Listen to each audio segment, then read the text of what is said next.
Yeah, thank you very much, Jeff and everybody. So the instructions I had from this talk from Kira was you need to talk about the sun, melanin, and then stuff you've never presented before.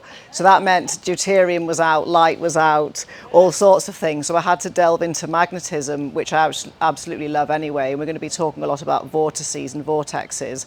But it is going to be a whirlwind tour of things because I've got limited time and I want to open rabbit holes for you as well. So with my background, a lot of people don't know a lot about it because in podcasts I'll be very quick and I'll just want to get straight into the science. So I'm half Welsh and half New Zealander, and lots of people think Wales is England or the UK is just one country, but Wales is its own country and we have our own language. And I went to a Welsh speaking school up until I was 16, so English is my second language. So that's why everything I write is full of typos. And if you find a typo or more, you get a prize, and we'll tell you what the prize is later. And just again with my background, I grew up somewhere where my parents let us have whatever animals we wanted. We could play outside. They didn't bother to fix windows that were didn't shut or anything. If a light bulb went out, they just left it. We weren't allowed tech in the bedroom. My mum called sugar tooth rotters. So I actually, as opposition to lots of people, I had a really good start. So there's lots I can say for my parents who did things right. So there's lots of benefits to Wales. We won't go too much into that. You can ask me any questions you want at the end about the talk or biochemistry or whatever you wanted to speak to me about. Then when I went to university, I did a degree in biochemistry and genetics.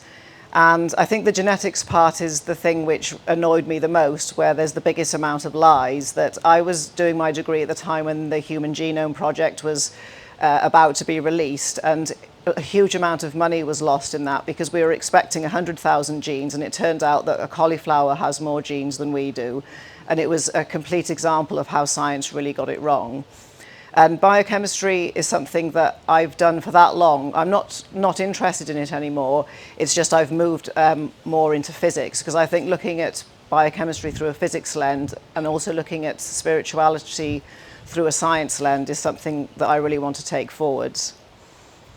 Then the other things in this picture is I left science because I did a PhD amongst other projects. My PhD was on protein folding, which relates to Alzheimer's, prions, things like that. And during a PhD, I probably have done every single molecular biology or protein purification technique. When you work in labs, you do lots of other projects as a project student or in between positions. So I've worked on xenopus oocytes, I've worked with animals, unfortunately, which I'm not proud of. I've worked genetically engineering plants, I've done PCR, I've worked with self-assembling RNA, I've done structural biology, NMR, all sorts of things. But when I did my PhD, that was when I started to learn about light and biology, because when you do protein folding, you've got to shine UV light at proteins and you can watch them fold and unfold in very simple terms. And then I did something called fluorescence resonance energy transfer, where you attach colored dyes to proteins. So that's where my interest in light, that's where I first learned about light, but I had no idea about all of this stuff. Then I did a postdoc on statins and cholesterol, and that's when I got really disillusioned with science, because first of all, I did a project and it went really well. Then we had like it was £250,000 pounds to do a research project, but back then we basically wrote it in a way, okay, how can we say good things about statins? So unfortunately I've contributed to the bullshit about statins, but I didn't understand at the time because it was just publish or perish. And then the more I questioned about what a heart really is and what this was all about, I just couldn't stand it anymore. And also I had really bad back pain and stuff from working in a lab. So that's how I ended up being a Pilates teacher for 13 years, because I left and wanted to do sort of right brain stuff. And then Pilates led me into hypnosis, into myofascial release, all sorts of right brain things. So I spent then 13 years. I carried on studying science in my own way and doing things, but I was exposed to a lot of what people would call woo-woo. But I'd already grown up in a sort of very left brain world. So I can flick easily between the biggest woo you can possibly imagine to show me the data and be extremely mathematical. So I think that's a sort of very important way to approach things. to be able to look at both sides of your brain. So one thing I realized from what I was doing, I have no idea now and still what a brain even is, and same with the heart. So we're going to bring them into this talk today. During my hypnosis and Pilates journey, I learned functional neurology because a lot of the time with people I was working with, it was the person at the front of the class in Pilates that did everything perfectly but was still in lots of pain. So I realized, okay, there's another level to this. So I learned a lot about eye neurology, the vestibular system, different lobes of the brain, because no matter what, I'm always looking for how can I fix these people that are trying so hard. And this theme just kept reoccurring all the way through my career of these people that are doing everything. And it happens in quantum all the time. What's the missing piece of the jigsaw? So I've got huge respect for movement, and I've really enjoyed all the movement here. And there are people who could talk much better than I can about sort of collagen and fascia, but there's a very sort of important quantum aspect to movement. Then hypnosis led into close-up magic. So I did do that for a while. And when people asked me, if you had more time, what would you do? And I said, well, I'd go back to doing close-up magic and stuff. So I never produced a dead rabbit from a hat or accidentally sort of cut somebody in half and got the saw or the boxes wrong. I didn't do that kind of magic. But then with close-up magic, it's very heavily dependent on neurology and misdirection. And misdirection happens all the time today in society with events and get us looking over here while we make some crazy mess over here. But that's just something just like I don't think I've told people about my close-up magic. So as you can imagine, my mum and dad are really ashamed and embarrassed of me doing all of this messing about. And they, for years and years, if people ask, what does Sarah do? They just say, oh, Sarah's got a PhD. They never could actually say what I did. And during that period of my life, I think somebody yesterday said they felt really guilty about messing about or doing nothing. That's how I felt. It just felt like I was just messing about. But it turned out to be useful in the future. So I think I've covered what this slide's all about. Oh, and then one picture. With spirituality, I grew up in a rectory that's opposite a church. So it's on a magnetic grid line, and I've been exposed to every religion possible, and I've always been very interested in it, whether it's the Kabbalah or Sufism, and it's like physics. The more I learn about the Bible or Kabbalah, the more I realize I don't know, but I've found lots of links between the Bible, the Kabbalah, all sorts of things into quantum biology, and I'm very interested in the ancients, so that's why some of this talk is going to be about consciousness as well. So this is another thing, another habit I have of interacting with nature is I just love to touch it and hold it. So I found all sorts of things here. And when my dad and I used to interact with nature, he said, never get a net, don't catch it, learn how to make it come to you. And then I think when it came to picking up the scorpion and the giant toad, I decided I think I'll pass. But interestingly, the way a scorpion's sting is actually something called charge collapse and gravitobiology. So when I start talking about vortices, it's actually some of the way in which a scorpion stings, and the way insects can fly, they can make gravity, and they've got ultra high capacitance shells. So this is like a little taster of where some of this talk's going, but we're going to do things which you're familiar with as well. So I had to leave science for lots of reasons, because I already knew I was being taught stuff that was wrong. Then the way scientists actually do science, there's so many bad studies, and some people do it by accident and some people do it on purpose. Then, of course, the light isn't controlled properly. So I was being taught things that were wrong, but then the dogmatic way in which scientists work, it's a bit like a priesthood in some way with your PhD supervisor. There's all sorts of weird things in science that looks like a cult. Then scientists are very, very close-minded. And you have a lot of low-paid, very intelligent people locked in buildings, and that's a really bad recipe for all kinds of weird behavior. The establishment is very... The establishment, which I'm not even going to start to get into, restricts what we want to do, and that's a lot to do with egos, the suppression of geniuses and brilliant minds, and also there's lots of censoring that happens in science of you're not allowed to research certain things. For example, David Bohm, when he wanted to link quantum physics to consciousness, that was forbidden in that period of time. But during this talk, you'll learn more about how the military steals or wants to just take really interesting research like plasma, and then that you'll learn why water and light, why we're so short of actual research. And it's not because it's not important, it's because the establishment's getting in the way. And also the other really important thing is it's really boring as well doing what I did, because I love doing experiments and making stuff, but after 13 years of it, I've kind of done everything and I just needed to go. So the result of this problem in science means that the information that gets filtered down is wrong, and then doctors teach their medical students it wrong because they often rely on the scientists who are wrong, and then it's this humongous amount of incorrect information that people are being taught. And I'm hoping that with the help of other people we can change this, because it's worse than you think. So basically what I'm all about, so I had to unlearn and relearn, and luckily I've had plenty of time to do that. And then I've started to view biology through a physics lens. So I'm terrible at maths. I didn't do very well at all in physics in my school, because my school was like our home. It had windows that were like stuck open. It had leaky roof, so it was just rubbish. And I had one good teacher who was a biology teacher, but everything else was just terrible. And also with physics, a lot of people just teach really boring things, and same as a lot of people don't like maths. But with physics, I just thought, why do I need to know if I throw one snooker ball at the other, how fast is it going to go off in the other direction? What's the relevance? But then as I've now discovered physics again for myself, I just think it's the most fascinating thing ever. And we think biology is taught wrong, but physics is taught even more wrong in university. And then physics is higher up in the sort of educational correctness hierarchy of how right something is. So mathematics comes very high, then quantum mechanics, then physics, then chemistry, and biology is all the way down at the bottom. So if the physics is wrong, it's going to impact the biology. Then when it comes to who do I want to teach, I really want to teach anybody who's interested.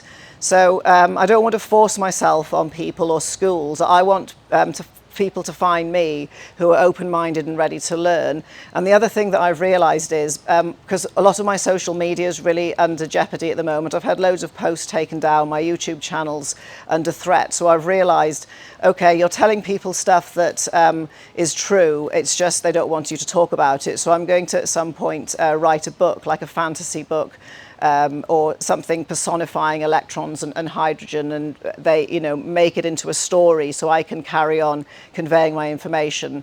And I've got other plans as well, because I just feel like no matter what I do, something gets in the way, and it's social media censoring me at the moment. And I'm not even, it wasn't even that bad what I said. So, yeah. So actually what it was about, the first video got taken down because I was talking about monoatomic gold and colloidal silver, because I go through all the transcripts, and then the second one was not even a public video, it was unlisted, and it was to my own private group, and I said, we talked about chlorine dioxide.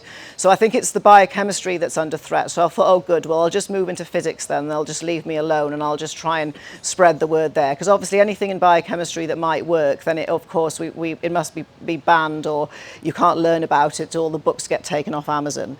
Then the other big problem is the vocabulary barrier, because that's the thing I think a lot of people with Jack Kruse they found, they don't understand the vocabulary. And then when you get into people like Dan Winter, Konstantin Korotkov, and what we're going to talk about later, the vocabulary is the problem. But then that's what I hope to impart to you today, is giving you vocabulary, which means you can then dig into some sort of more interesting science. And actually I learned the other day that I think there's 2 million words in the English language, and something like 250,000 in Spanish.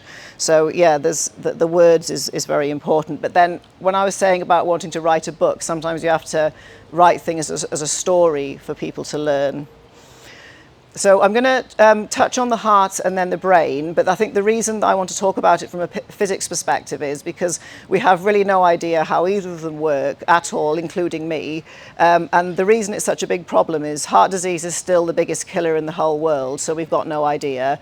And then when it comes to mental health problems, I think something like 1 billion people have a mental health problem, and then there's some crazy number of like 3.2 billion people with neurological problems, and they're all just getting worse. And then of course suicide is on the rise all the time, and I think it's the 4th biggest killer of young people. So I think learning about how to help brains and hearts is of paramount importance. And I think the problem is we don't understand what they even are. But then after Kira asked me to make this talk, it's like I said to myself, what is the sun? And I thought, actually, I don't even know. What is it? If you ask like the mainstream people or my mum, it's basically this dangerous thing that's trying to kill you, and you must wear sunscreen all the time and sunglasses, and you mustn't go out in it, and then you must try and block it. And when you realise the sun makes way more stuff than just light, and blocking the sun and all of the other waves and stuff that comes out with it is just dreadful beyond imaginable, that if you ask lay people or animals, what do you think the sun is? They just say, oh, this is a really nice thing that's blissful for me to lie in, and I always feel better when I go in it.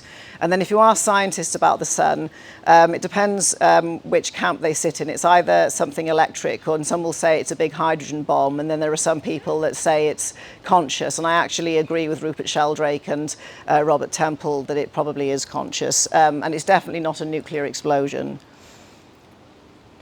So we all know what comes out of the sun, like we know light, heat, but then there's all sorts of things like gamma rays, cosmic rays, then we've got solar winds, solar flares, all of these kind of things. Then we've got something called plasma, and this is my favourite thing in the whole wide world at the moment. Some people may have heard it called the ether. Also, there's something called Birkeland currents that come out of the sun, and most people are like, I've never even heard of any of this. Then we've got longitudinal waves that the sun makes, so these are scalar waves. So we're going to have a little bit of lessons in physics, because otherwise this whole vocabulary thing, if I just jump straight to the good bit, people would be like, what the hell are you talking about? And then more stuff comes out of the sun as well. So I appreciate the light is really important, but it makes a whole wealth of other goodies that a lot of people don't know about. So when we have a transverse wave, this is like up and down snake wave, and it has two components, the energy component, then at 90 degrees there's a magnetic component. And light is a transverse wave. So just like a quick quiz to everybody, because like I said, the people who win, we've got a special prize for you and for the loser. So can we see all light? No. And with these transverse waves, how far do they travel? Do they have like a limit? Can they just go anywhere, or do they have do they stop at some point?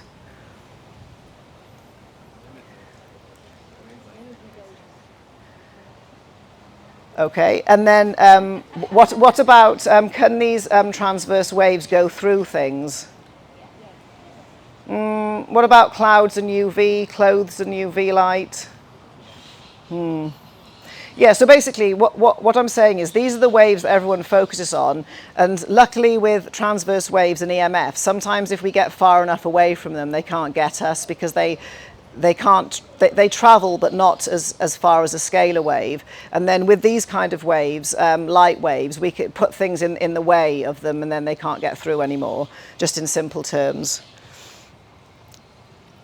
Okay, so now we come to a longitudinal or a compression or a scalar wave. So this is where there's a lot of missing education, and this is why you're going to hear me go on and on about scalar or transverse waves. So these are the ones that go like in and out like this. So it's not the up and down wave, and it's got different components to it. It still has an amplitude and a wavelength. It's just got this bit in the middle called rarefraction, where it stretches, and compression, where it comes in.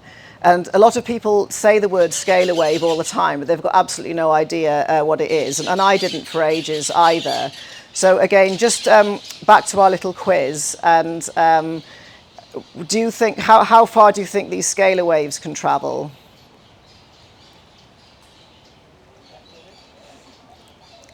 Yeah, they can just, some of them can just go on like forever, as far as we know. And with a scalar wave, can it go through walls? Can you block them? There's all different sorts of them, but in general, compared to a transverse wave, how much do you think you can put stuff in the way of a scalar wave? You can't. Yeah, well, with some. So we've now for people who didn't know, if people did know all about these waves, you've just been reminded. For people who are new to this, we're just having a little bit of a lesson. So just to put it into context, because again, I have to talk about the sun, otherwise Kira will make me get vaccinated. So I'm just going to so with the sun, sorry, I was just going to put it in my own way. So basically with the sun, the way it cools and heats, it actually makes these acoustic pressure waves. Like the sun's really noisy. It's like noisier like by 20 or 10 times than a rock band. But it's like, well, hang on a minute, I can't hear it. But that's because the wavelength of these sound waves is out of range of our ears. But the key point here with things is just because we can't perceive something with our primitive senses, it doesn't mean it's not there or not really, really important. So just for me thinking, okay, the sun makes all this noise. I didn't even know that. It must be there for a reason, because obviously we evolved with this noisy sun. So again, that rabbit hole, goodness knows where I'll end up with that. But also the sun makes other scalar waves, because what I found was really interesting is if you put a copper wire on the roof of your house with a copper plate, and then you put your plants in the basement in the dark, they still grow because they can extract the scalar aspect or the scalar waves from the sun to be able to get energy to grow. So I don't know what color they are because I've never done this. I have a friend who does weird things like this. So I was thinking, oh, it's really interesting. So it's not just the light in the sun that provides all the growth. There's these other waves in the sun that are really important. So again, it makes me angrier and angrier, this idea of trying to block the sun. And I bet Bill Gates doesn't know any of this about the scalar waves, or maybe he does, who knows. So then on the subject of waves, when we get into digital waves, we can see that they're kind of wildly different to a biological wave. So some of them are square, some of them are a funny shape, some of them have had bits cut off them. So they're like, basically a digital wave is like processed waves. It's really highly processed. And just in simple language, when I'm explaining things to lay people, you don't want to bombard yourself with a processed wave, because in simple terms, your body doesn't know what to do with it. So it can be stressful. And just that alone, because of course we know these waves are harmful, it's really confusing. And then there's something about these funny square-shaped waves, which we'll get into later, which is important for how biology functions, is these don't compress very well at all. And when we think about emotions and sort of spiritual stuff, anger waves don't compress well either, but shareable, positive, from the heart, helpful waves do. And this is something that throughout my life, I've always wanted to see if this thing about thinking positive thoughts had grounding in science.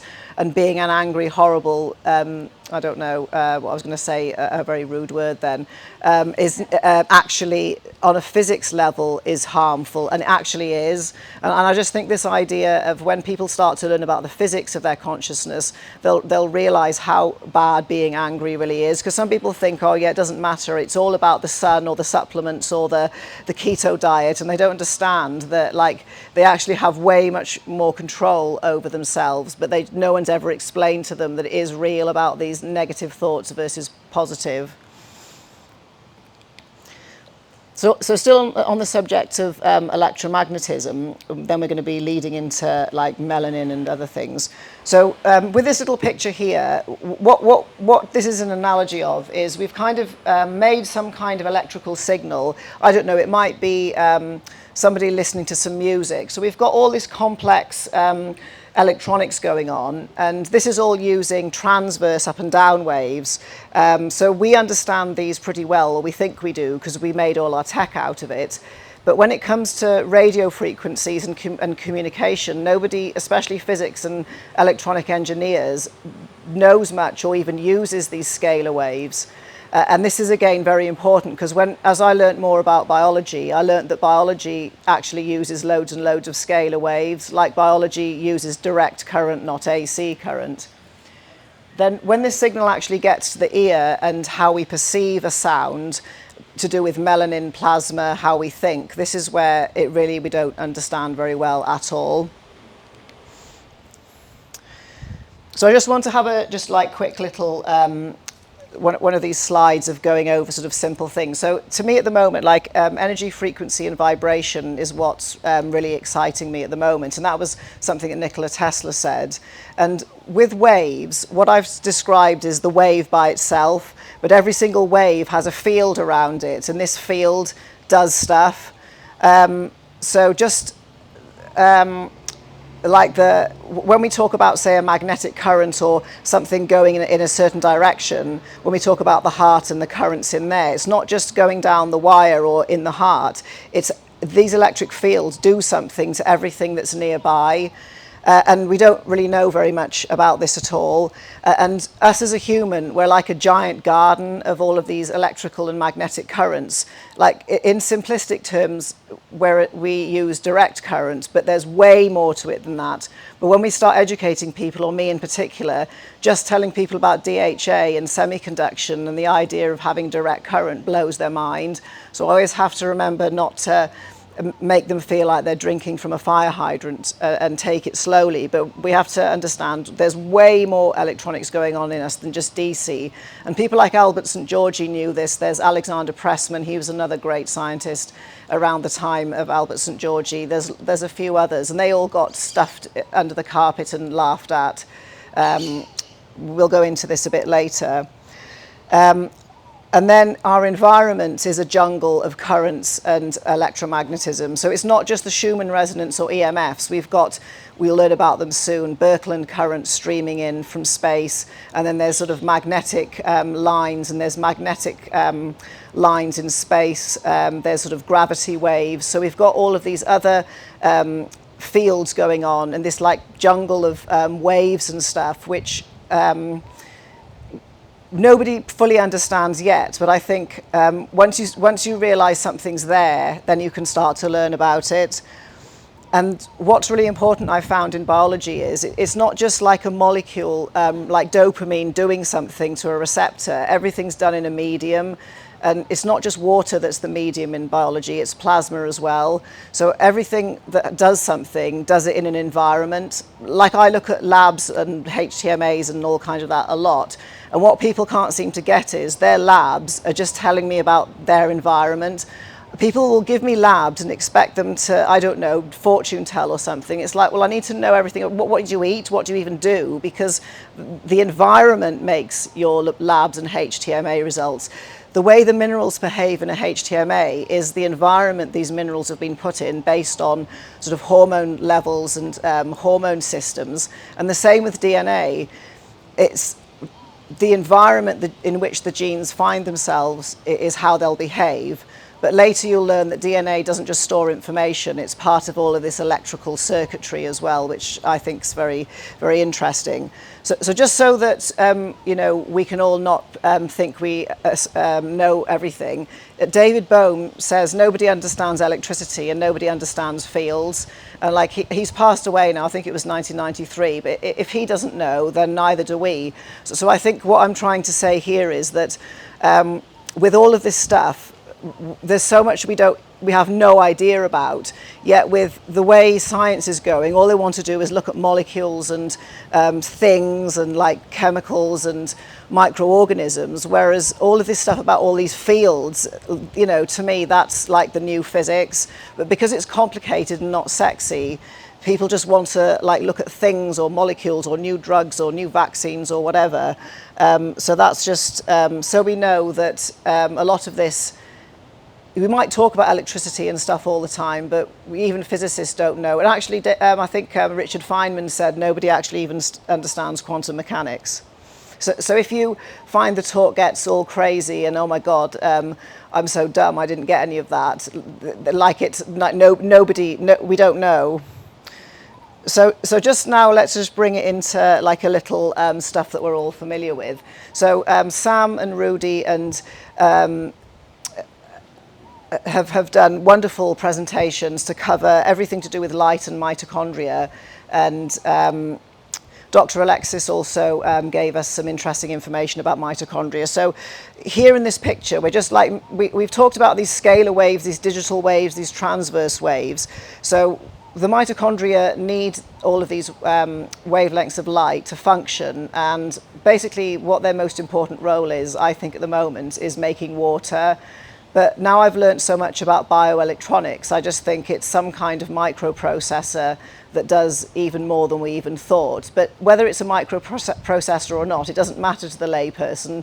If they're fucked, then so are you. So the more that people understand how amazing a mitochondria is, the more they'll understand why they need to look after it and protect it. So some people might just think, okay, my mitochondria make energy. Other people know it makes sort of water and all these other things. And then for certain people, if they realize it's like some kind of iPhone inside your cell that can basically run your life, then they're going to get more interested. So when I looked at this, I've always been curious about microwaves, because as you'll see in a moment, when we look at water absorption spectrum, water's like way more than just a solvent, and we all know here about near infrared and UVA charging our water battery. And then for people who say, well, that's a load of nonsense, you can say, well, that's the absorption spectrum. Go and look in any textbook, and like, oh, okay, I believe you now. Then we know that if we use microwaves, we can cook food and basically spoil it. But there's actually a biological function to microwaves, which we'll get to in a moment. So the other thing about water is it's not just a battery. When you vortex it, and the body has loads of vortexes in it, it can make voltage and it can also make gravity. So it's not, no matter what I've discovered or learnt or been taught, I always just find an even more amazing thing about water or mitochondria. Then the other thing, like with my colleagues in university, if they were listening to me talk now, I'd love to see them here so I could heckle them and stuff, because they just think water is for washing the glassware.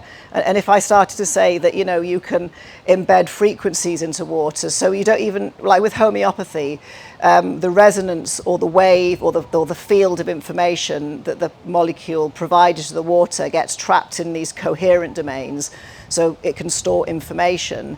But you don't just do that with homeopathy, you can do that with light, sound. There's a device called an infopathy device where you get water and you put it on this like plate, and then you choose out of maybe 10,000 compounds that you'd like that resonance to be imbued in the water. You can imbue frequencies into water with Vogel crystals, Korsky Frost crystals. There's an even more like big daddy powerful one called lithium niobate. So it sounds like complete nonsense, but basically with this crystal you can use your intention, and then as you're going to learn later about how we're going to learn more about scalar waves. You can sort of use the crystal as a magic wand to imbue what you want into the water. And it sounds like the most outlandish bullshit ever. But again, a lot of I've found digging into this physics, stuff I thought was just stories in the Bible or my imagination, I'm beginning to think actually we are really a lot more than we are. And then in this picture here, this is Dr. Konstantin Korotkov, who is an amazing Russian scientist with over 300 publications on water, light, magnetism, telepathy. He told me, I don't use a mobile phone very often. For people I'm really close to, I just telepathically connect. And I was like, did I just dream that? And he's the most fanatical scientist about everything has to be scientifically done in his lab. So what this picture here is, you can't see properly, but he did a presentation all about is structured water a load of nonsense. So what he does is he makes loads of structured waters, then he analyzes it with Raman spectroscopy and all of this other advanced sort of Russian technology that we don't know about. And to all of them, it's like, yeah, of course we've known forever that we can make all these amazing shapes in water. So what I loved about Konstantin's talk was he showed us pictures of water structure. And if you look into his work and his materials and methods, he is brutal about it being triplicate, about being accurate, about control. And then, if you want to talk to him about manifesting or telepathy, he's like, oh yeah, and then he'll explain to me all about how that works. So he's coming on my podcast actually in December, so that'll be a huge treat. I just need to get the right questions for him.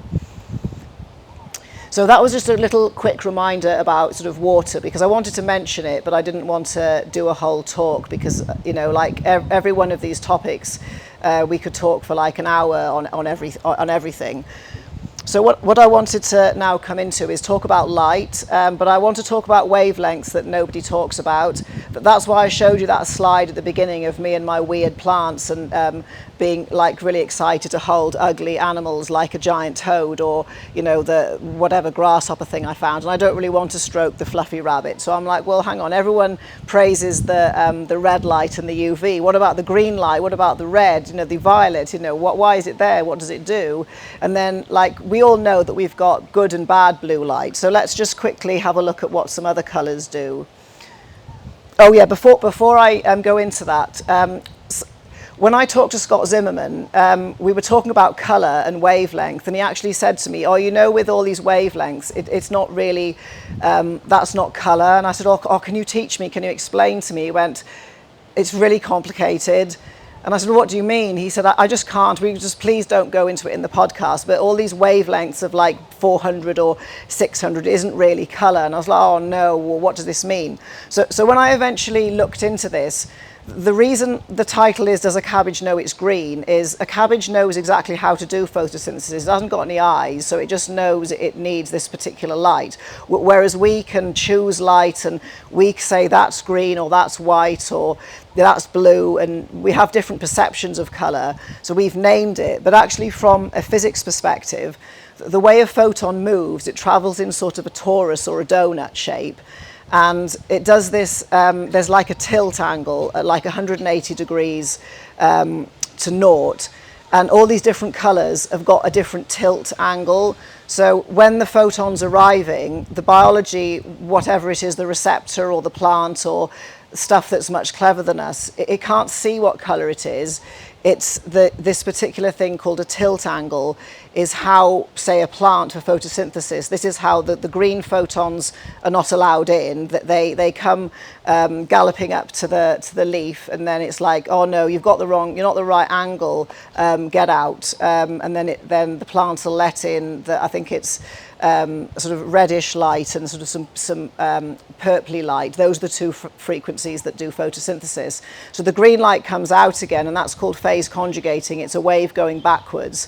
And this idea of things just absorbing light and reflecting, that's an example of just not teaching how light works properly. So I just wanted to say that when we talk about colour, it's not just about the wavelength. There's a whole other level, and this is what I keep finding with physics is no matter what I think I understand, there's always something else. But it does begin to make sense to me the more I want to go deep into this.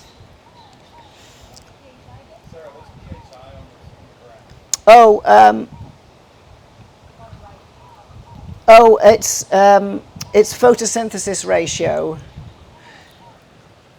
Yeah, so basically what this is showing is it's the 427 and the I think it's 691. These are the two wavelengths that have the right phase angle to be able to get in to do the photosynthesis. And then the green, it's just showing that doesn't create photosynthesis. So that's all it was. Yeah, sorry, I put that in right at the last minute just to give an example to people. But what it's showing is the up arrows means yes, please. You're moving in a donut at the right tilt and angle. Please come in, and however photosynthesis works, you're welcome. And then green ones, no, you're not allowed to come in because it's to do with whether the waves compress and go in. But that's the thing about light, and now I understand why Scott Zimmerman told me I wouldn't go there if I were you. But I think it's still important to be able to understand and explain physics like this, because when we want to recruit more people to this, that's why I was asking Dr. Francisco about opposition, that if we don't have very strong sort of physics and science behind this, there's people that's going to just think it's a load of nonsense, and then for somebody that understands physics and optics, they're going to be actually, oh yeah, no, that is right. Maybe the rest of what she's saying about all this is right. And then other people will be just like, oh, okay.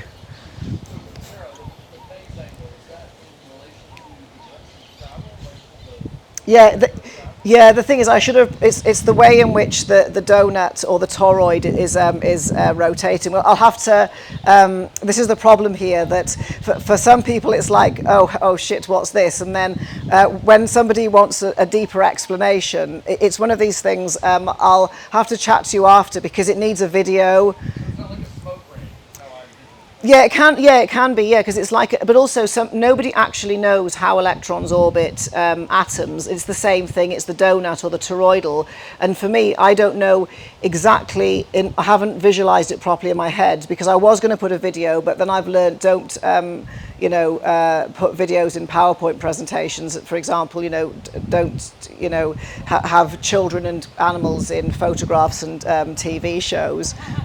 So yeah, we'll come back to that. But all I wanted to say was I was hoping to skim over this just to say You're not wrong talking about nanometers and colour, because this is very important. Everybody we want to educate, they have to go through the journey, but we're always going to encounter nerds and opposition, and getting them on board can be a massive game changer in the future for us.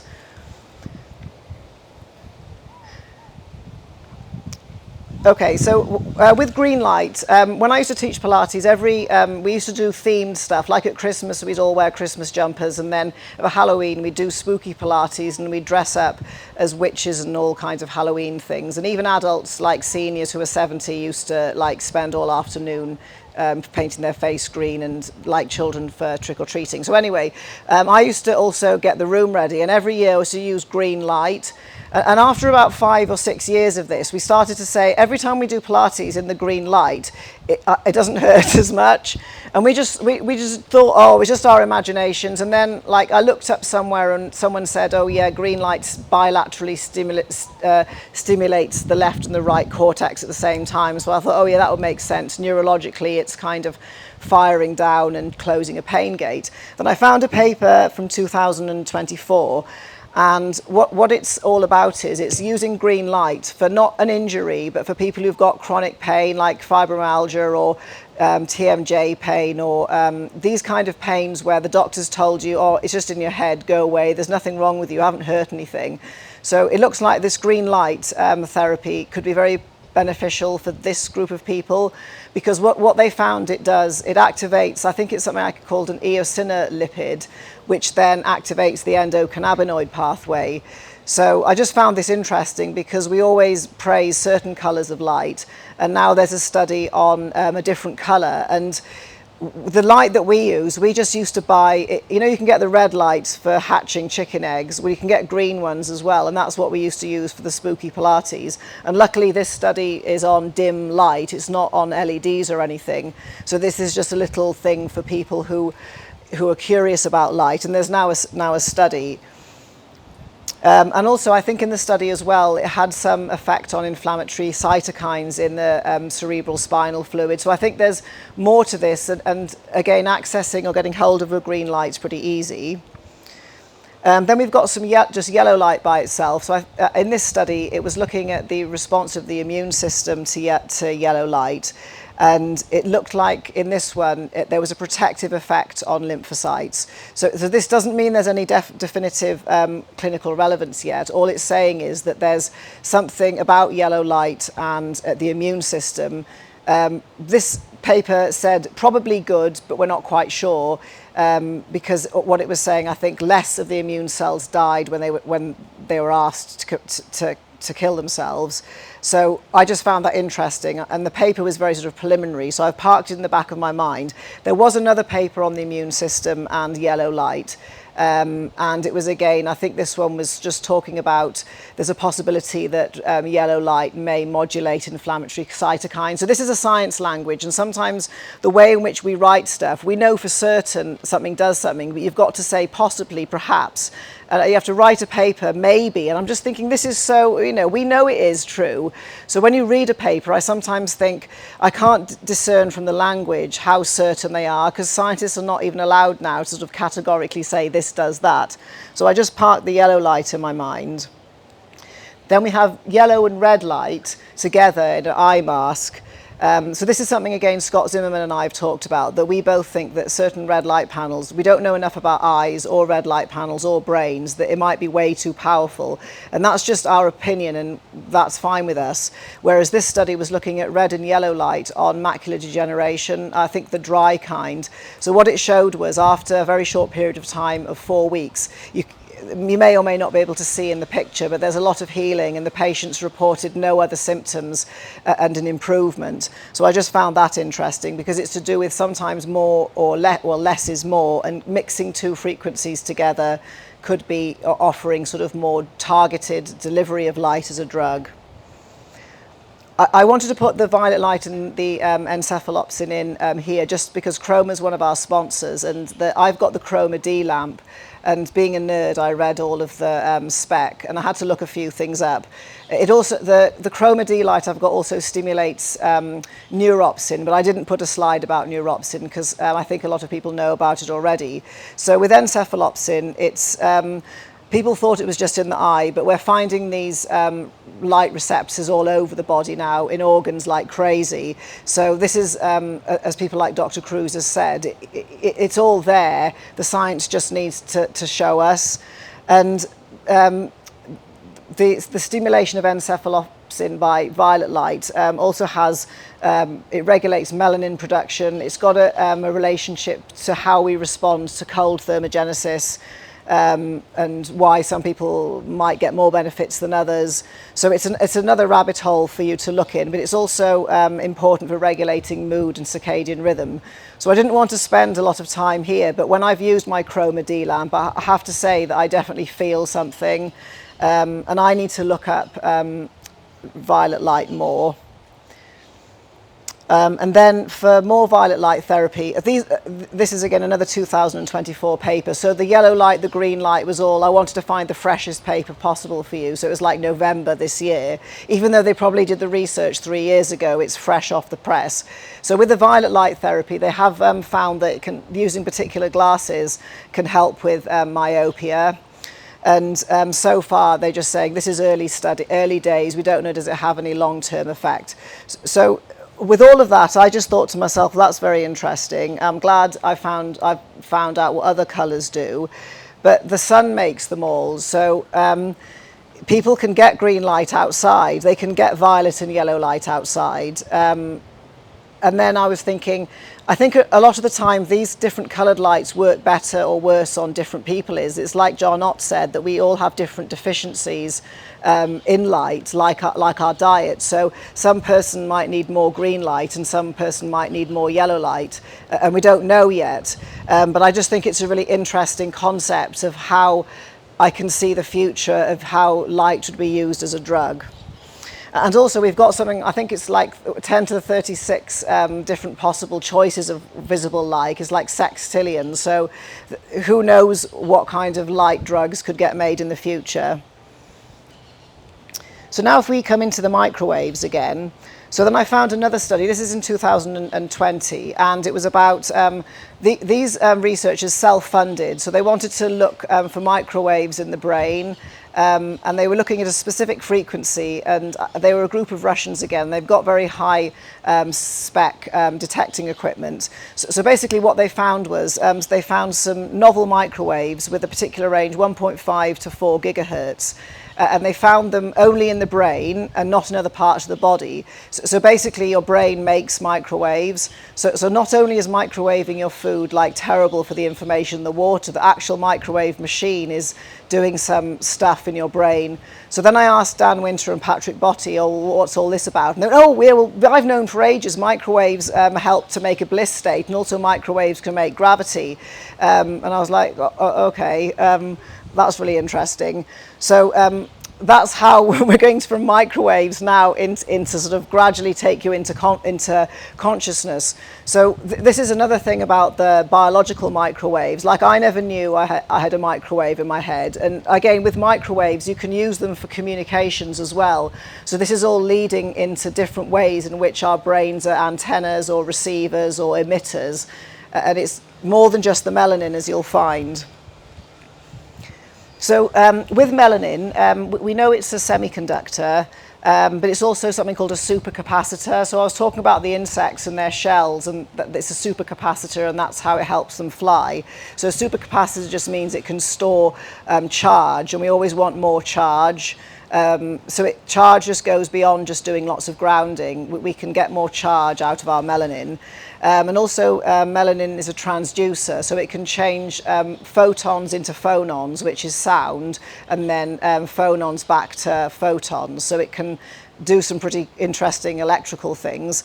And then the other thing about melanin is it's very likely to be a superconductor. So this is where the current can just basically flow forever without any resistance. So it's basically free energy, because if we want to run our devices, we've got to pull energy out of the grid, and it basically pushes the electric current down wires, and it uses power because there's a resistance, whereas a superconductor just means the electrons can just flow and just keep going forever. But with this kind of study, the melanin doesn't act by itself, because people would just say, oh, it's the melanin. But what's really important here, it's the melanin and its plasma that does this superconduction. So I thought that was pretty amazing. And when it comes to superconduction, physicists discovered it in 1911, but they still don't really understand it. And then all of what I've said here is credit to a scientist called Dr. Adam Adamski, who's like a Polish person who obviously is really interested in melanin and consciousness and telepathy and bioelectronics. I haven't put all his references because he's also referenced other people, but that's where I got into this sort of bioelectronics of melanin. Then the other thing that Adamski and other people talk about is how melanin is like this multi-receptor. So if we think about sound or light, it's one stimulus coming in, whereas what melanin can do, it can receive sound, EMFs, soliton waves, acoustics, also everything can come in.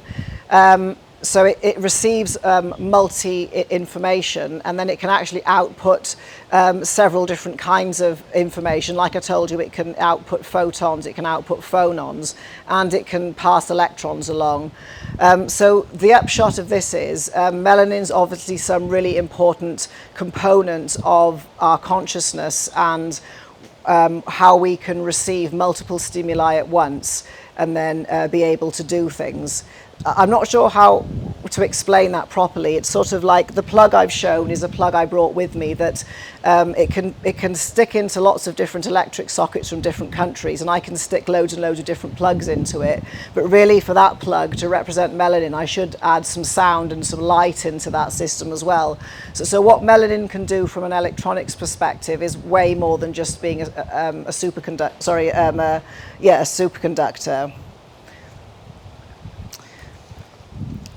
So people be thinking, well, you've just been talking about melanin and consciousness. Why have you jumped into the heart?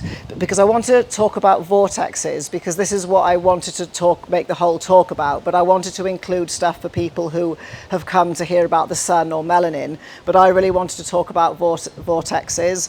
So with the sun, with the heart, it's completely misunderstood. It can't be a pump because it's in the wrong place. It's too small. There's too many blood vessels. It's the wrong shape. But I really urge you to read Stephen Hussey's book or Tom Cowan's book, because they can really tell you a much better story. But I wanted to kind of sort of lead you in. Because what I really wanted to then talk about was like the biogeometry of the heart, because when we start talking about electric currents in space and DNA carrying electric currents, we're going to start to see double helices everywhere. So when people unfold the heart, it's actually a double helix of fascia. And then when we get into sacred biogeometry, I don't want to go crazy with it. I just want to introduce you to the vocabulary, which is things like golden ratio, which is a particular number, 1.618. And this number appears all over the place in biology. So it's all part of this intelligent design. And the more we start to measure things like alpha waves and heart coherence, and this is a paper about the arterial pulse. It all follows this golden ratio. Then we've got heart Mayer waves and things like that. So what this is kind of leading into is why I think that we have absolutely no idea what the heart even is, and it's even more special than we can imagine. So the other thing the heart does in terms of blood, it vortexes it. And I'll just get my vortexes started here.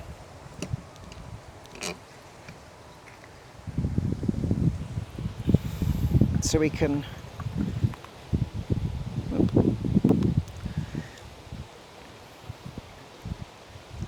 Right. So with this vortex, it's not any random old vortex. This thing is designed very specially, that there's all of the angles and the way this vortex is made, it's a golden ratio vortex. And you can see that it's making a vortex shape, and something's coming out at the bottom of the vortex. And this particular thing is really important for understanding your own consciousness and gravity, which physicists don't understand either. So we've got this vortex spinning, and it's got a very, it's like, as I'll keep saying, it's a golden ratio vortex, and something's coming out at the bottom. And in this cup, there's actually a silver plate at the bottom, and the thing that's stirring it's silver. So what's actually going on in here, I'm making gravity, but I'm also making charge.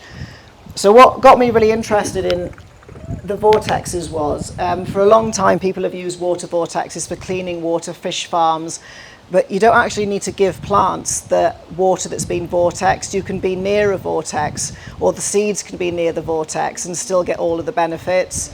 So I was thinking, okay, the vortex is really incredible, but it's making a field. What's this field? What's this thing that it's making? Is it some kind of air that's healing? What's all this about? And then from a sort of, say if people wanted to start their own communities, learning about using water vortexing, because it's been around for like Victor Schauberger, like in the 18th century, he started this, and his grandson is still alive, and his son Walter was massively into these vortexes. But we're going to learn more about them. So that was what straight away got me excited, was, oh, okay, like I know the heart made a vortex, but I was like, okay, that's interesting.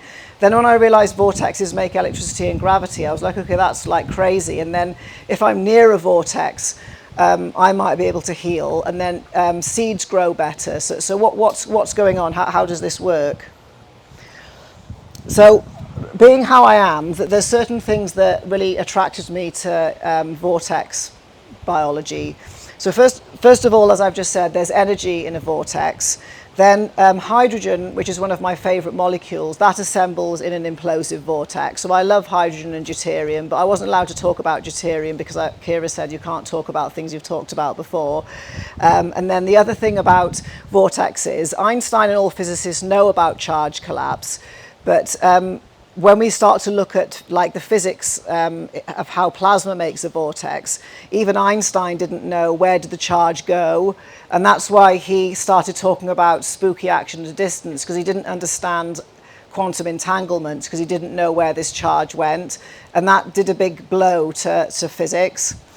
Then when we talk about these, we'll get into consciousness at some point, about these waves and what's allowed down this vortex and what can come out at the end. Certain waves are not allowed in, like in terms of consciousness, angry ones, but shareable waves are. So that caught my attention, again, just because I'm interested in psychology.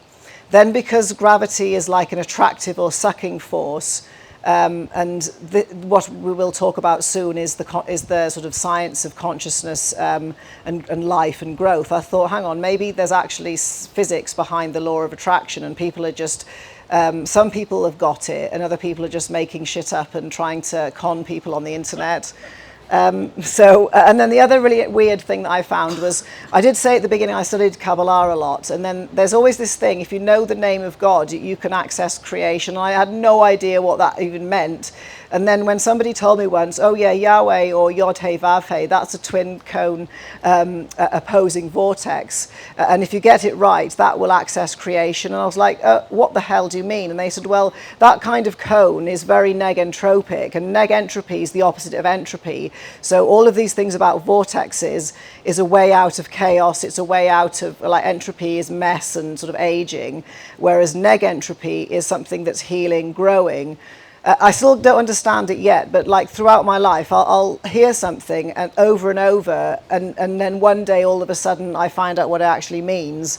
And like no one knows, because of the way Hebrew's written, it doesn't have the vowels. Nobody actually knows how to pronounce Yod-He Vav-He or Yahweh or Jehovah anyway. And it sounds like the most, I still don't understand, but the person who told me this was a physicist. So I thought, okay, I'll park that in my head.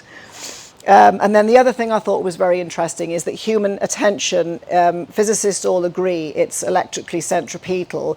So there's something about spinning forces that physicists know is important in our consciousness, and it's important for making focus. And these days I have real trouble focusing. I haven't developed ADHD or become addicted to cat videos on like TikTok. It's just something I don't know. So to me, anything where I can make focus, I'm like, okay, I'm in. I used to be able to concentrate when I was much younger, so it's probably EMFs, I don't know. I can still concentrate, but I definitely notice it's something not quite okay with it.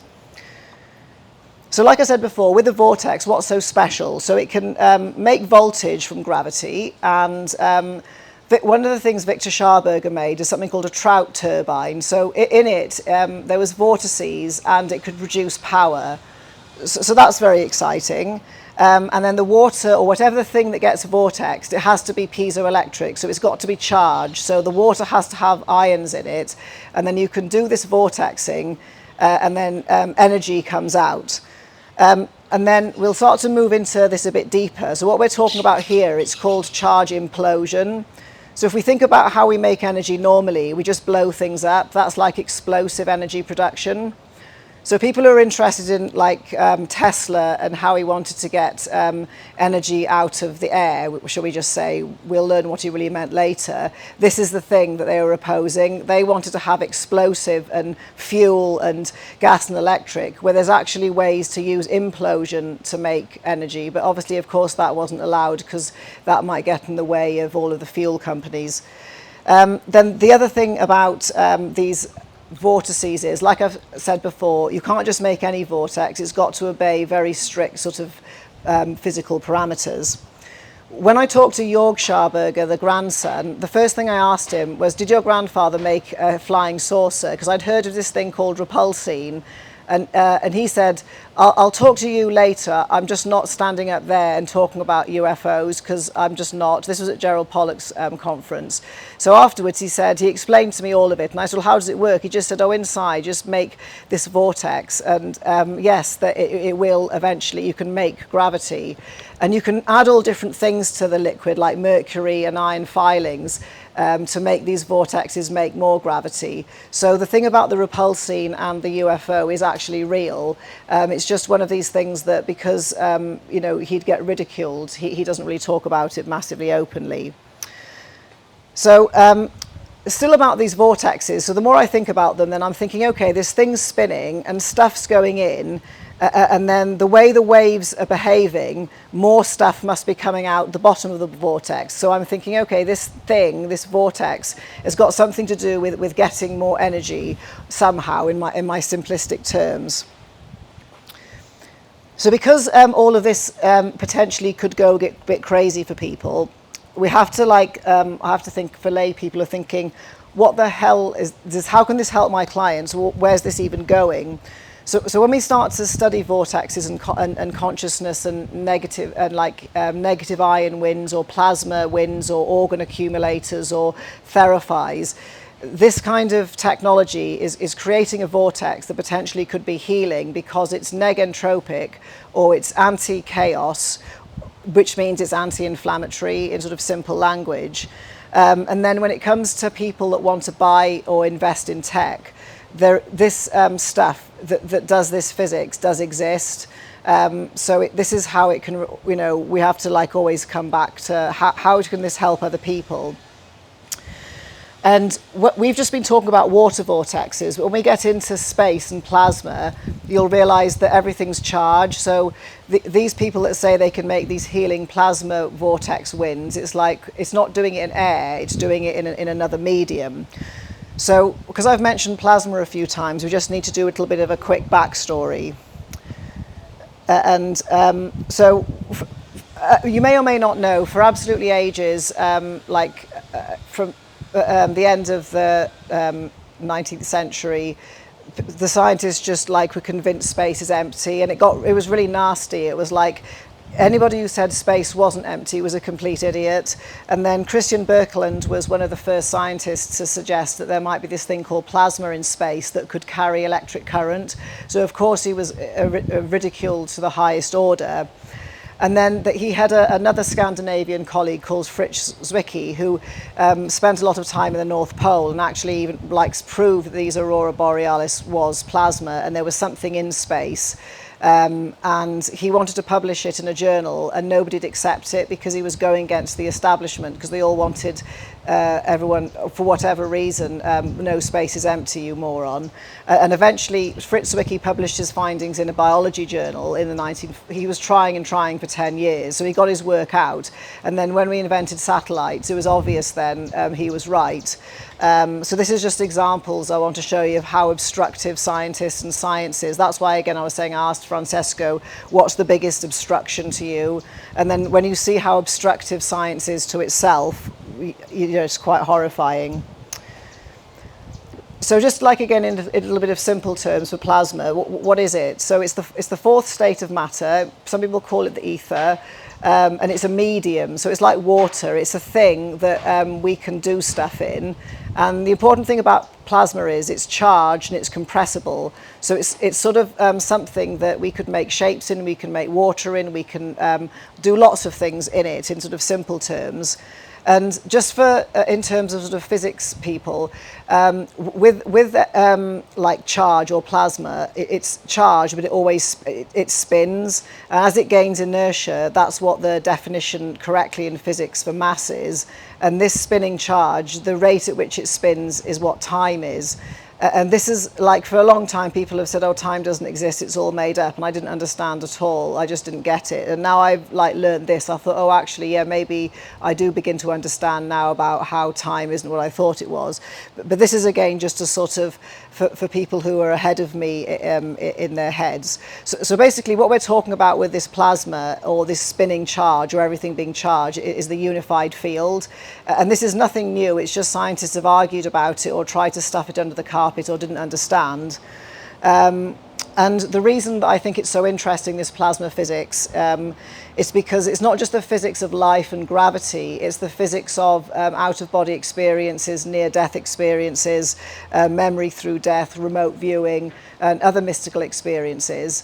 And I've met a lot of people over my life who've, being a hypnotist or whatever, and I'd say the number of times people have told me about mystical stuff or magical stuff or near-death experiences far outweighs people being interested in sort of proper science, and lots of these were doctors as well.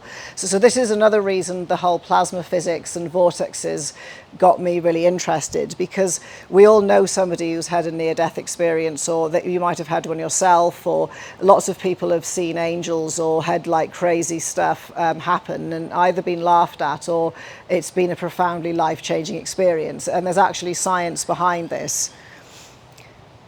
And with this plasma or this ether we're talking about, is it new? Absolutely not. I think it was 1897, William Crookes, he's an English scientist, he discovered it. I think he was trying to make a vacuum cleaner tube or some kind of light bulb or something like that, and he called it radiant matter.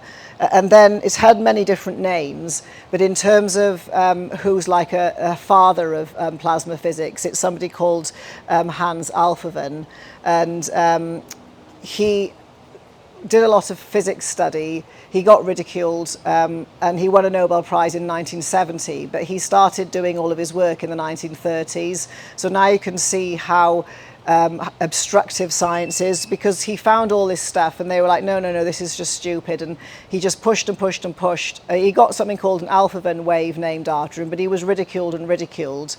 And then Friedman Cope was somebody who somehow got hold of Wilhelm Reich's work, and he did a lot of plasma studies and then disappeared because he was actually an army or navy scientist. So the military tend to take a lot of this plasma research. So it's all there. It's just it's not supposed to be for us. And then when it comes to just defining it, Dr. Anthony Perrott, he's an extremely high-profile government scientist, I think he's still alive now, major plasma physicist. He just says that nearly all the matter in the universe exists in the plasma state, predominantly in the sun and the stars. So this whole thing about matter and what we're made of, atomic matter or stuff is really, really rare. Everything's actually 99.99% plasma. So it's one of these things that it's there.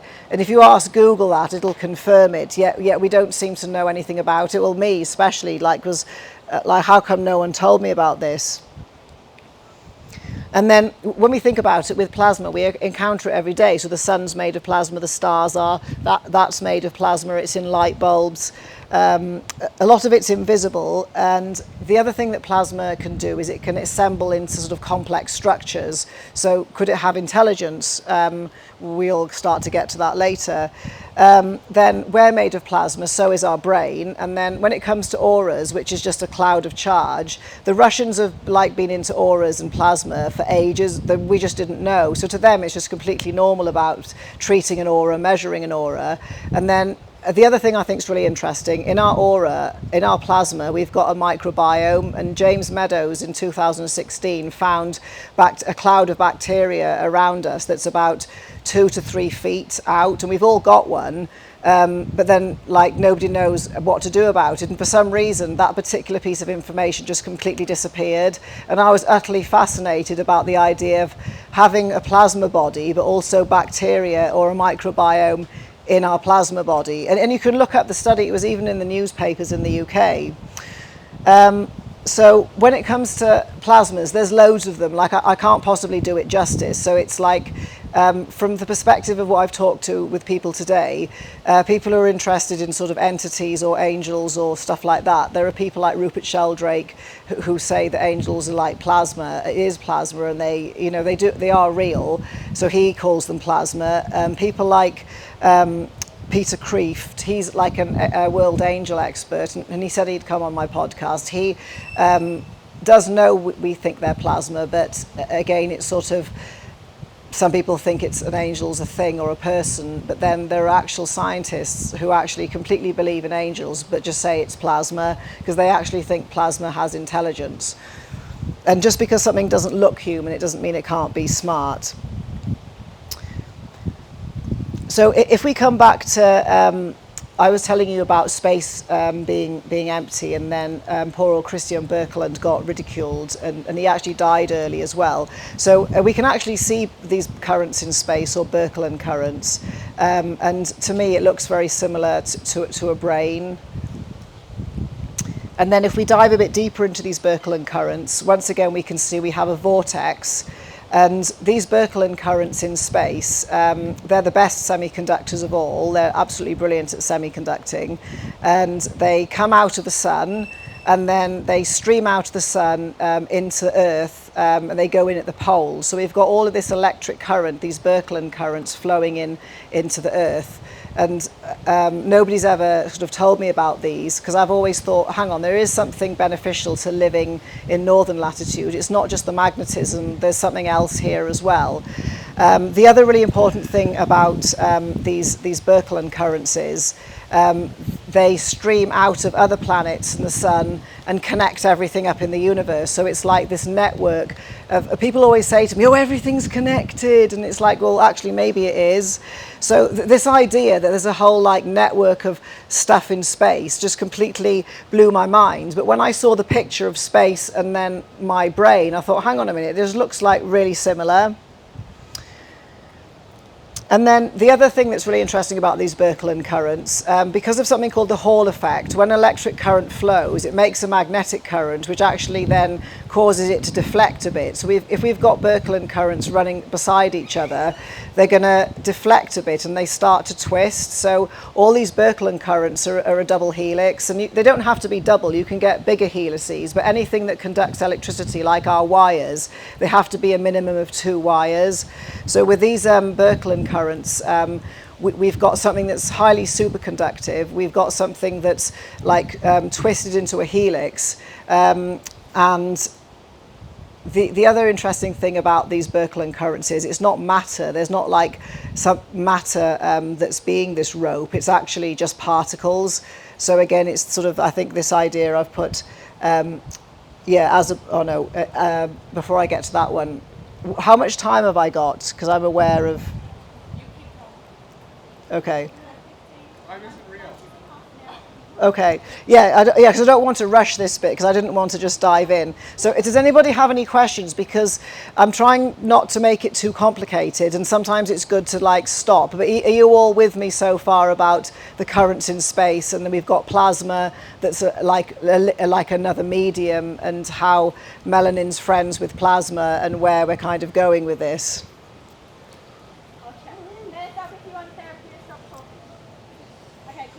Okay. Right. Oh, okay. Right. So we're back on these Birkeland currents again. So we already learned that they twist into a double helix, and they've got these things called nodes, and they used to be called Z nodes, and then they've now called Bennett nodes because they've been studied much better. So when they make a node, what happens here is the plasma that's there starts to spin, and it sucks sort of more current and matter into itself. So now we've got these little vortexes going on in these Birkeland currents in space. So we've got this like web that connects the sun to the earth, and then the sun to the stars, and we've got these currents that go all the way through space. And there's a vortex in this node. So here we go, like these vortexes are just everywhere, as you'll find. So this is where I have as above, so below. So with these Birkeland currents in space, you can get massive ones that are like 1 billion light years long or 40 kilometers wide. But then what is really interesting is we've got Birkeland currents all over our bodies. So we've got little baby ones all happening in ourselves. And straight away, even if people don't really know much about biology, they'll straight away think, oh, DNA is a double helix, and so is collagen. And even people I know who don't know very much about quantum biology have asked me so many times, oh, do you think DNA conducts electricity? Do you think DNA is a radio? And then people are just told, oh yeah, carbon nanotubules and collagen's a semiconductor. But when we start to see that these helices that conduct electricity just appear everywhere, not just in us, but in space as well, it gets sort of kind of interesting. Then the next thing I found out about DNA was it's not just like, it doesn't just carry current, because lots of cell biologists, even when I worked as a scientist, they were saying, oh, DNA isn't for storing information, it's a semiconductor and it carries electricity. So people are just like, you're completely insane. And now we're at the stage where if you compress and braid DNA, like twist it like a cloth, a braid happens 7 times, which is quite a sort of special number, but the DNA starts to make scalar waves. So this is into this thing about, people have told me about the DNA radio, and I didn't understand what they were talking about, so I just said, oh, I'll look into it. So if, when we sort of get into a bit more about a bliss state, when the DNA sort of compresses and twists and scalar waves come out, now we've got some kind of communication again. So like I've said before, yes, the melanin's part of it, so is the plasma, but then the DNA can also conduct electricity, and now it can make scalar waves. There's definitely, it's doing that to do some kind of communication. What, I don't know. And with the DNA braiding into a little toroid, you can see it. Nobody says it doesn't. They completely agree. Have measured it as well. So it definitely it does this, and it makes scalar waves. And also people have measured, and it definitely carries Birkeland currents. It's just for some reason people just keep wanting to go on about SNPs and DNA information. So where all this is going, back to talking about the sun again under Kira's instructions, is some people think the sun is a nuclear reactor, but that's impossible because it's too cold. The surface of the sun's only something like 5,000 degrees. They're like the far away bits, like millions of degrees C. And then when physicists have tried to measure neutrinos, not enough get made for the sun to be a nuclear bomb. So what I was getting at was, really with these Birkeland currents, what it's all about is these currents stream into the sun, and then the sun pumps out hydrogen and positive ions or plasma at us and other things. So this creates like the electric sun theory, and this is the work of Christian Birkeland and Hans Alfven, and this is where the electric sun theory comes from. So that's basically part of why Hans Alfven won the Nobel Prize, because he proved that plasma was a good medium for conducting electricity, but people are still not sure about the electric sun theory, but when you look into it in detail, it can't possibly be a nuclear bomb. To me, it has to be, it's like an electric universe. So again, I learned something new about the sun. And when we think about some of these scientists, science is really, really mean. So I said Christian Birkeland was completely ridiculed and he died early. And I think his face was on notes in Norway because he was Norwegian. But other than that, he discovered the most amazing thing and tried to fight against space being emptied. It was very sad. And then Hans Alphaven, he was ridiculed all his career, but it was okay in the end, and he won his Nobel Prize. Then Albert St. George, as we know, he was very suppressed, forced to work in sort of a muscle lab for a while because he was they were afraid of his intelligence. And he got really tormented by another Hungarian who happened to be one of Hitler's prize hypnotists. So what that makes me angry, because what Albert St. George's given us is so amazing, but if he was allowed to just research whatever he wanted and not be stuffed into a muscle lab and bullied, what else would we know about light and magnetism and electrobiology? Then I also really like Royal Rife, and again with Rife machines and frequencies. He's a phenomenal man, and he had his microscope taken. He wasn't allowed to practice, and he was bullied, and then he became an alcoholic.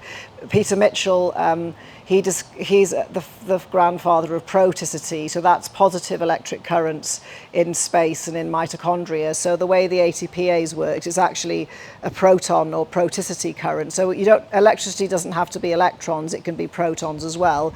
And Peter was really tormented and bullied and told he was mad, and students weren't allowed to interact with him at Cambridge, saying, "Oh, don't speak to Peter Mitchell, he's insane." And he was like, if he was allowed to be free, it would be we'd know a lot more about electrobiology and mitochondria. Then David Bohm was also ridiculed, and he self-exiled, but that was because he didn't want to testify against Oppenheimer. But then he was also bullied and tormented because he wanted to combine consciousness studies with quantum physics, and that wasn't allowed at that time.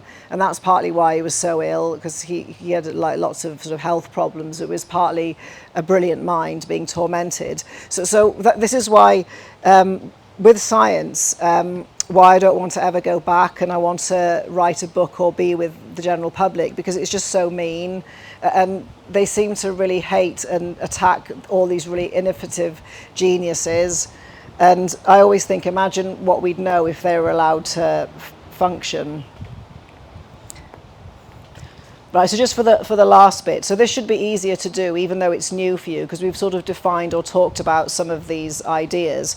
So the reason taking the woo out of spirituality is really important is we can measure a huge amount of spiritual things now with machines, very clever sort of electronics and imaging devices, but it's also about making sure that people understand the non-chemical problems. So people focus on pollution and heavy metals, but they really don't get it at all, how bad non-native EMFs and blue light and pink light is. So it's not just the biology of the cortisol and the insulin, it's really harmful to focus, even to soul, and especially to our children. So making spirituality not some stupid woo-woo, but actually teaching people about physics. They're not going to take it on board straight away, but it is something that people like Dan Winter's pushing for. I definitely will. So just to recap on some scientific terms, I think we've learned quite a lot of them. So centripetal is the vortex spinning, so it's the opposite of centrifugal. So centrifugal is like exploding, and centripetal is imploding down.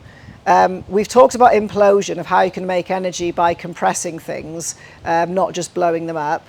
Then non-destructive charge collapse. That's to do with when we make the vortex. We'll talk about it later. The waves are going to be coming somewhere, and then this charge has to come out, and something's going to happen.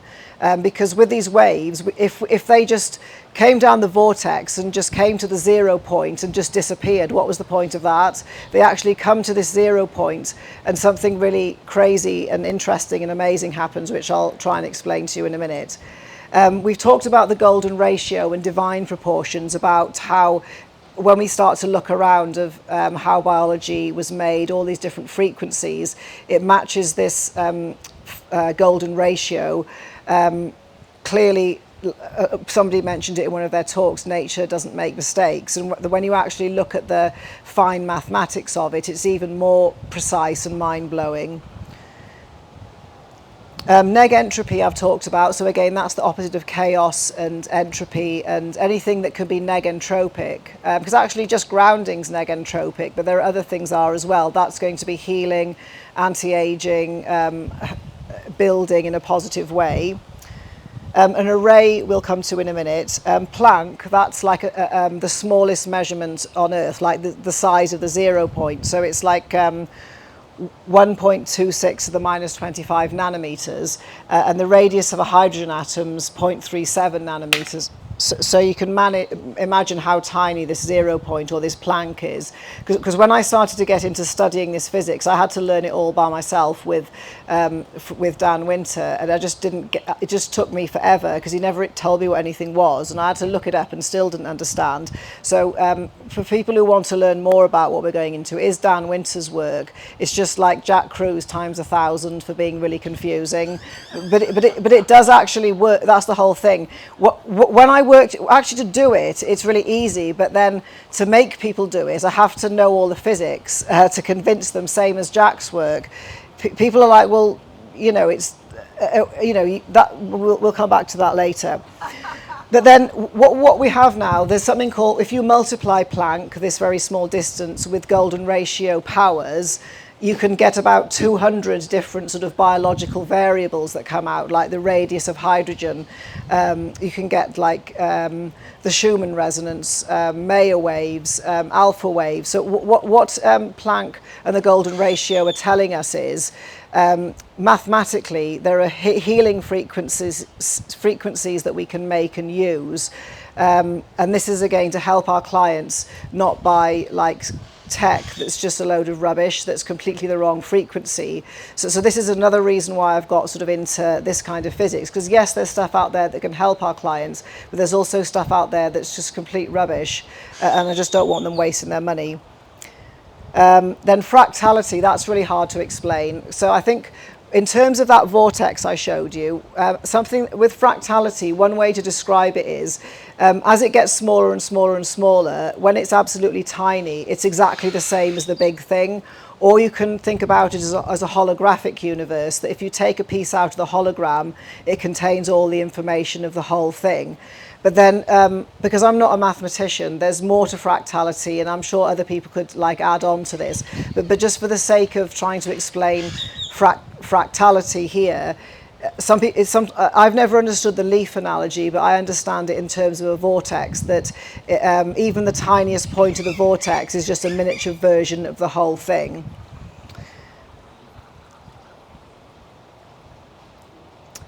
So again, we've gone through the heart being a vortex, but actually it's more than just the heart doing it. When it actually pumps blood, it vortexes down our vessels, and somebody said if the blood can't vortex, we wouldn't have full feeling in our fingertips. Then also we pee in a vortex, which I thought was really interesting. And then as I said before, human attention is a vortex or centripetal.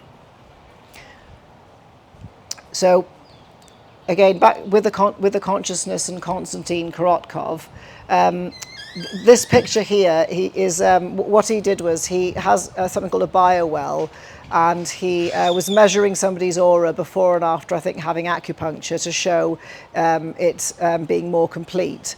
But with Konstantin Korotkov, like I've said, he's got like 300 papers, and he's really, really scientific.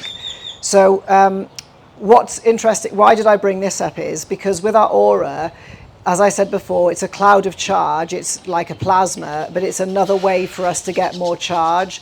And I was saying grounding alone isn't just the only way to get more energy. There's other ways to get energy out of the environment. So yes, of course, we've got grounding, we've got light, but how do we get it from the plasma? And why is expanding our aura going to give us more energy or charge? And this all started because I completely agree about leptin being an energy accountant, but I don't know exactly what it's measuring, so it has to be anything to do with physics. And all of what I've described described about the aura and the plasma and the charge, that's exactly the kind of money leptin would be interested in. So that's how I started to get interested, and why when I encounter people who do everything right, there's still some reason of why they're leaking charge, or maybe they're leaking out of their aura. But also back to fractality, one way you can describe pain is fractality that's broken and leaking charge. And then when I found with some people in weight, they're in pain physically or emotionally. So with pain, it's actually, people always ask me about leaking charge. I'm like, I don't know, I don't understand. But then when I learnt about pain, physical or mental, being a broken fractal, and once the fractal's broken, the charge can leak out, I thought, oh yeah, that made loads of sense to me, because I've met lots of people that trauma and stuff have been some kind of barrier to them. So sorry for the slight disjointedness. It's sometimes I remember something all of a sudden.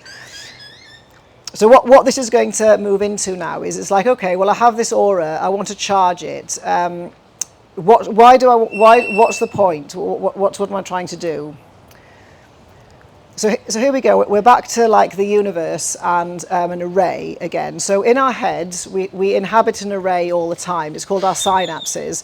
And this can be the plasma, the melanin, the dopamine, the nerves, all of the caboodle of all of the electronics and stuff that I've got no idea about going on. There's like a synapse there, and we call it an array. So we inhabit that array, and that's our just general everyday consciousness. However, there's a big array. And this is where I didn't really want to talk about this, but I thought I might as well. So with a big array, this starts to get into now things like Akashic records, the mind of God, the collective unconscious. Correctly, physically, it's called the gravitational longitudinal EMF array. But this other place, I've heard people talk about this in the most crazy variety of ways. So it's definitely, there's some other thing, like this big array, that's a bit like our little synapse, like a big place that we can go. And I've had people ask me, you know, when you take DMT and you go to another place, are you going to this array that you're talking about? Because I've been to the flower kingdom or the insect, and I was like, yes, that's the only explanation I've got. I don't know. And then when it comes to bliss and mystical experiences and lucid dreaming, the way to inhabit this, to get out of your little array into the big array, you need to get your aura to implode or compress and then explode out into the big array, and that's all what 5D is. So I don't understand any of this 5D, 10D, 3D. And then when I was talking to a friend of mine who was a physicist, we decided that the scientific way to try and explain it is, if your aura compresses, implodes, and then explodes, and it takes you into this big array, that must be what this fifth dimension means. And this is why we were talking about how the woo-ness out of science needs to be got rid of, because it is actually real, but then finding a way to explain it is not the easiest thing. But the good thing about the big array is every single person here, as soon as I've said that, is going to have their own version, and everybody's right.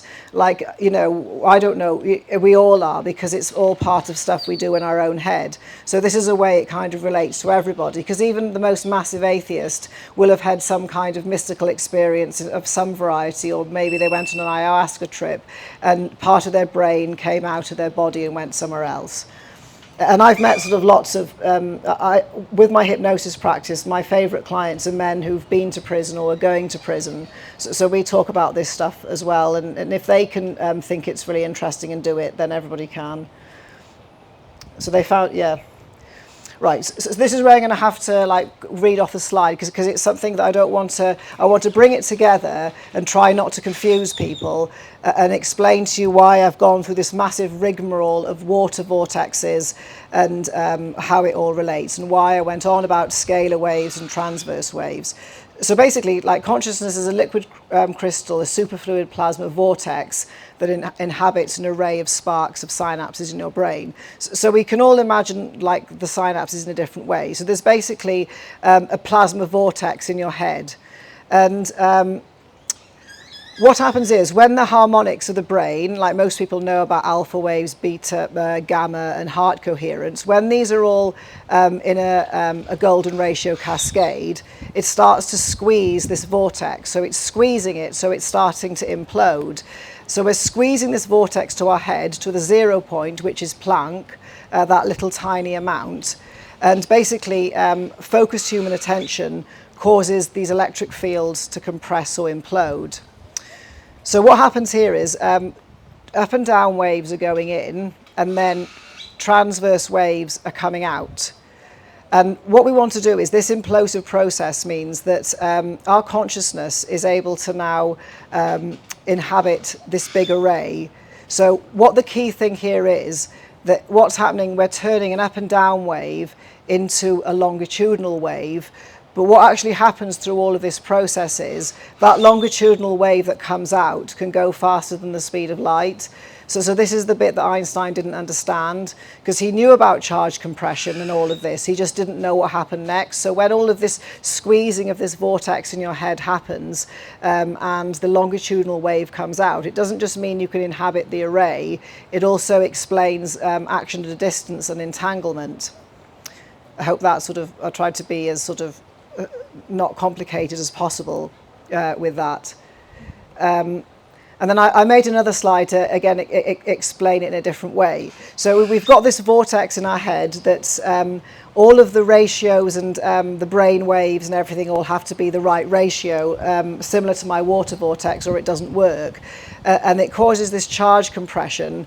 And then, like I said, not all of the waves are allowed in. So if you're in a bad mood, this bliss state you're trying to get into, this aura expanding, isn't going to work.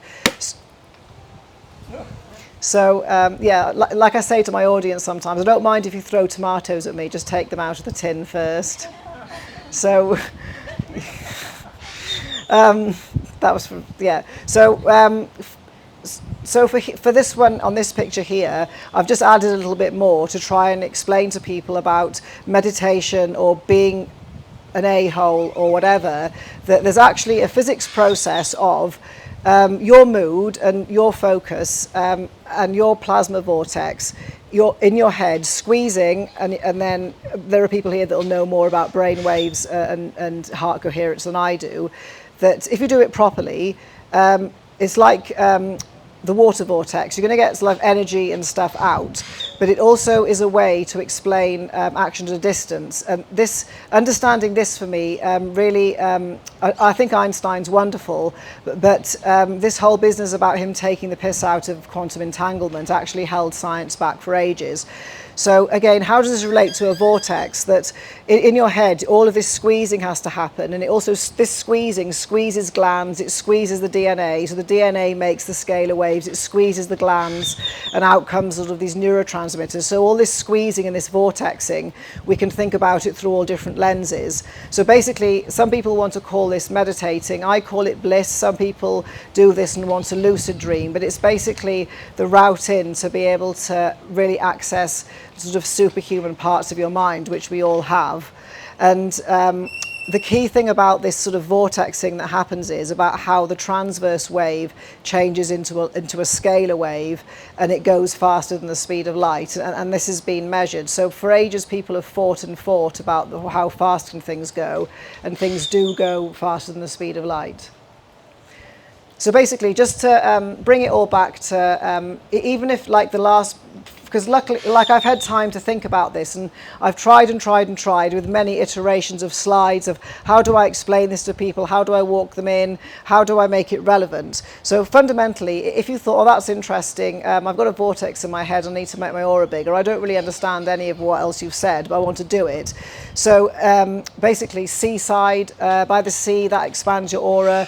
The healing wind, this is where things like, I've got a little one here, it's a Therapy, so it's phonons, and it's at a particular frequency through a shungite crystal, so it makes a little mini negative plasma wind in between itself.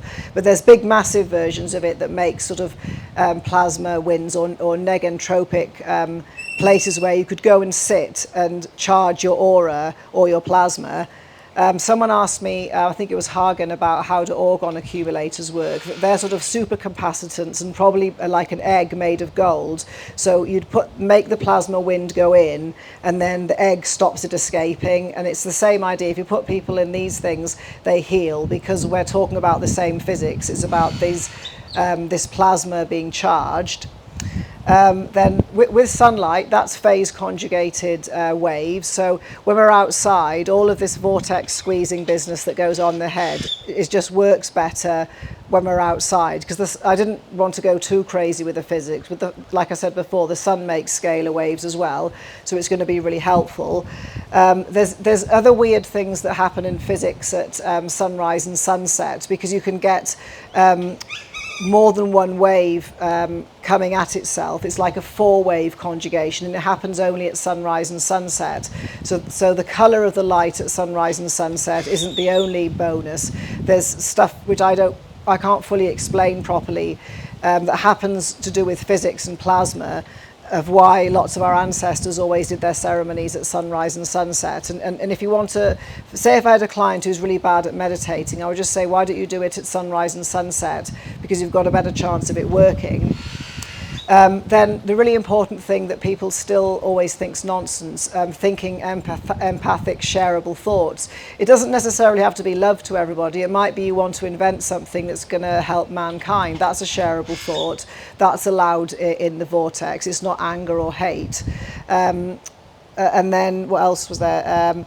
Then we've got things like binaural beats, and there's a variety of other sort of ways to help people make these vortices in their heads. But they don't actually need stuff. If somebody didn't want to spend any money at all and understood what I've said and had never done quantum biology or meditated before, they'd take home, oh, I need to be outside at sunrise and sunset, and then I need to be in a good mood and grounded, and then I can start. So that's like really, really simple. And then for people who are more, no matter what, I always want more, want to improve something. If you sit on a magnetic grid line crossover, all of this physics I've described about the vortex and everything is going to work better.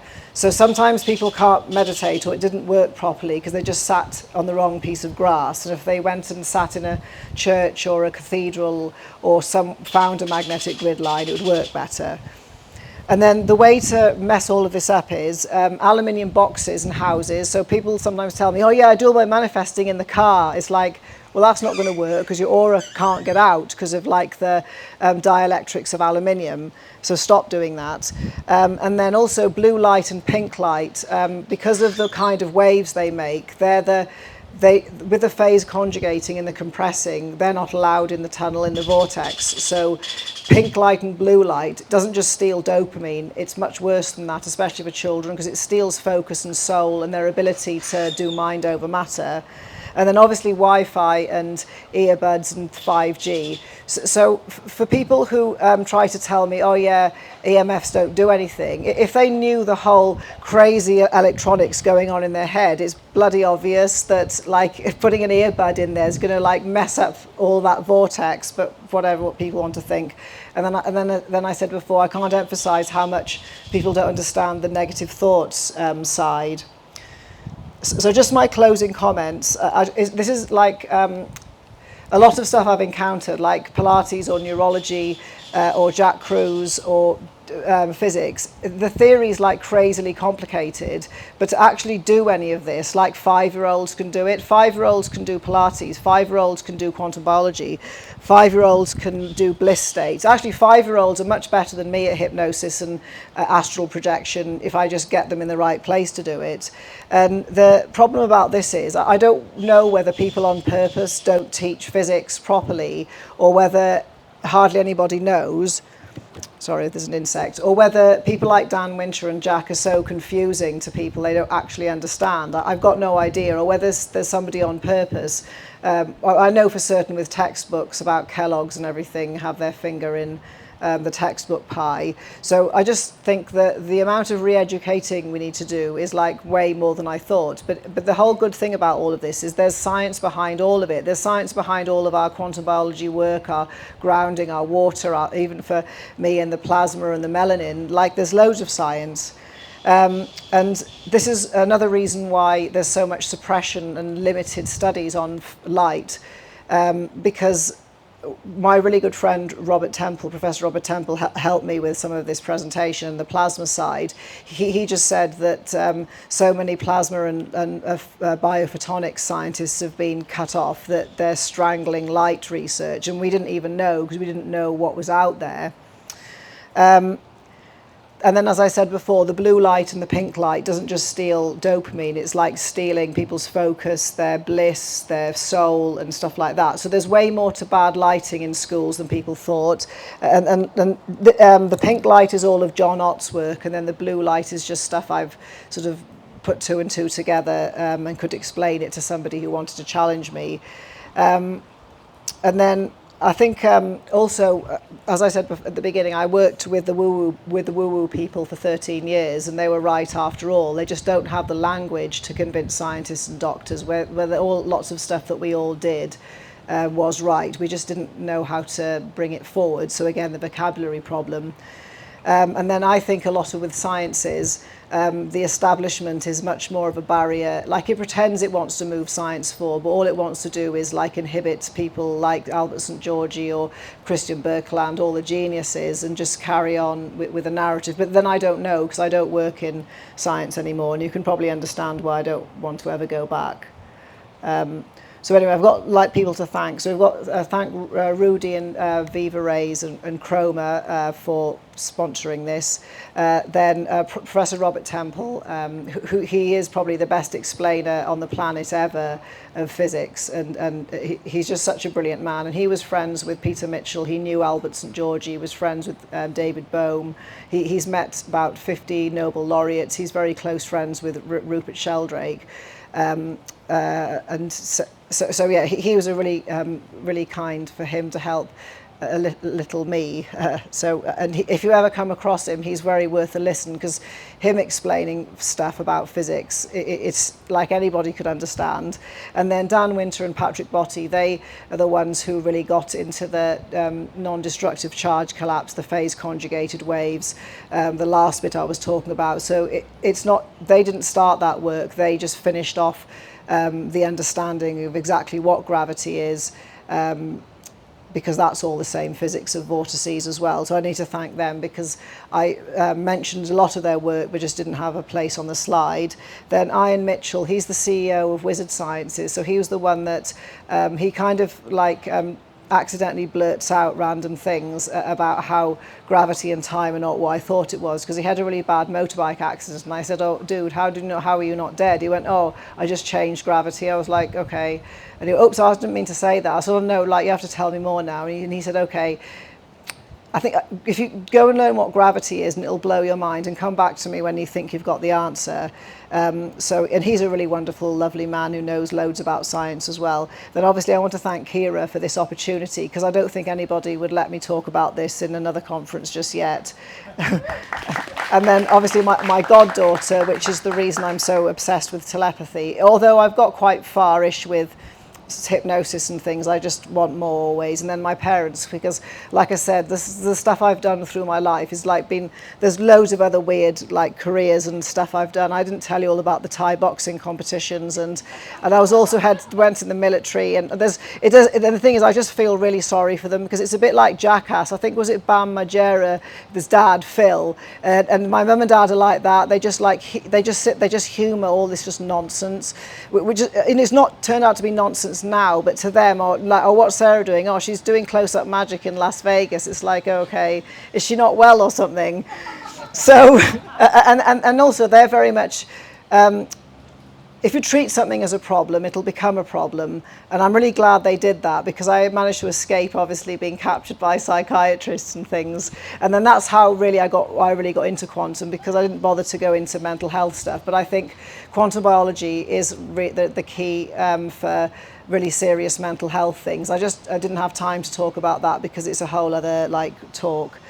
So yes, sorry for going over time. It's just I couldn't make it any shorter without covering everything that people, because I've talked a bit to people and thought, oh yeah, they want to hear about this, somebody wants to hear about that. How can I put it in? How can I make sure Kira's satisfied so I don't get vaccinated? And, you know, all of stuff like that. So, what? No, I know, but when's the quiz happening? Or aren't we having a piggyback race and then the loser? To get the mRNA one. Okay. Oh yeah, actually I worked on mRNA aptamers, but at the time when I was 25, you don't know what you're making, and then somebody else, anyway.